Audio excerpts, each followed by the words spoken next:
Hey guys, I'm cutting tonight's recording pretty close. It's 11:30, so I wanted to squeeze something in. And the first thing that came to my mind was just talk about a handful of random shows that pretty much defined who I was as a kid. Just shows like the most prominent shows I could really think of off the very top of my head that kind of defined me growing up.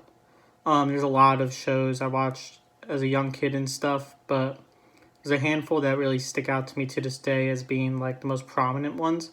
So I'm just gonna run through them real quick without much explanation, works unless I feel like I really need to.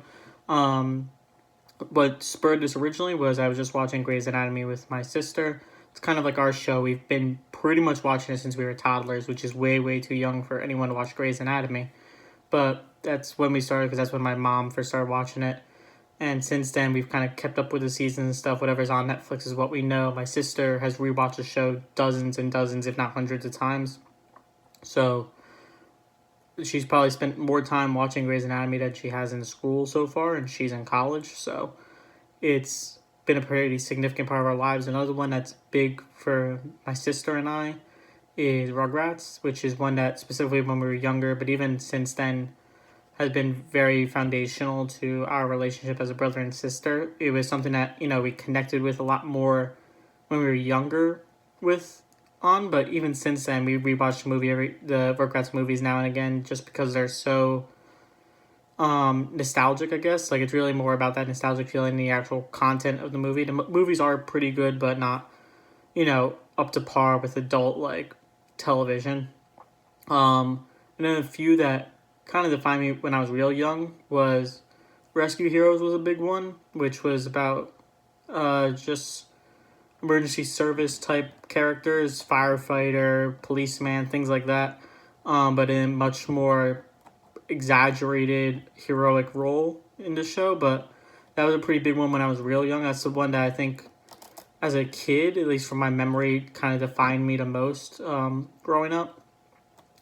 And then some things that started to lead me into my appreciation for anime that I didn't realize at the time, but it makes a lot of sense now. Um, Yu-Gi-Oh! Was probably the first one, the 4 kids version of Yu-Gi-Oh! Duel Monsters, or Duel Masters. You know what I'm trying to say. It's the first season, not the first, because there's a pilot season of Yu-Gi-Oh! But the first one that most people know of if you ever heard of Yu-Gi-Oh!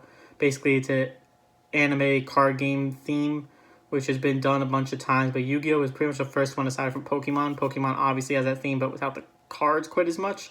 More about the Pokeballs and stuff, and then the cards came, I guess, the same time as the show, but the cards are kind of separate from the show, whereas in Yu-Gi-Oh! The whole show is about the cards. Um, Next, kind of going up age-wise, was Teen Titans was a very big one for me. Again, not technically anime, like Yu-Gi-Oh, I guess wouldn't really be considered anime because actually technically the originals were in Japan, so yes, I guess it is an anime, but not in the classical sense of what you think of now. Teen Titans is another one of those where it had a lot of anime style and tones to it. A lot of it took place in Japan and things like that. But it wasn't true anime. Even the singers for the song were popular anime duet, Puffy Ami Yumi, something like that. They had their own show, whatever, but that's not really the point. Teen Titans, I think a lot of people know it. It's become more popular recently with DC making a live action version of it. So it's just basically the Marvel, not sidekicks, but lower tier, or I'm sorry, not Marvel, DC lower tier characters like Robin, Starfire, Cyborg, Beast Boy, Raven, that whole crew. And then I guess the last one I'll talk about is Avatar: The Last Airbender, which I think I've mentioned before, probably in my anime wrap up kind of video. But that's out of these. I mean, Yu-Gi-Oh is probably the closest to like an anime, but the Last Airbender is what kind of really transitioned me from enjoying and appreciating cartoons and kid TV shows to more anime style shows and making that transition. Because The Last Airbender, even though it's an American show, it doesn't classify as anime. It is very clearly influenced with anime styles and themes. A lot of the Japanese type of artwork and just the overall moral and storyline and all that, just very Americanized in lots of ways, especially how the characters look and act. But a lot of it is also has a very Japanese influence on it. So that's pretty much it for this video. I do want to cut it kind of short so that I could upload it ideally by midnight. Might not happen since it's kind of late, but I just wanted to make sure I got the recording in before midnight. So with that, I thank you guys all for watching, and I'll see you in tomorrow's episode.